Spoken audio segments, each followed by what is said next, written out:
Ibang klase yun, nakakakilabot naman ho talaga ang ginawang pagsalubong dito kay Vice President Sara Duterte. Ayan na ho. O, ayan ho ang sasakyan nitong si BP Sara.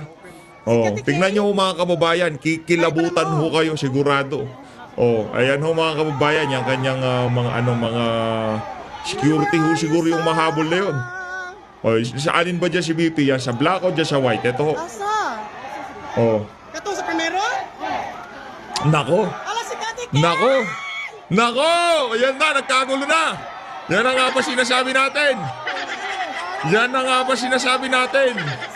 Pinagkaguluhan no, ang ating Vice President. Ibang klase. Meron ka ba niyan, Marcos Jr.?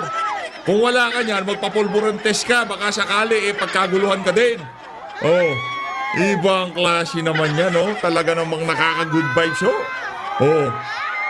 Oh, ayan, oh.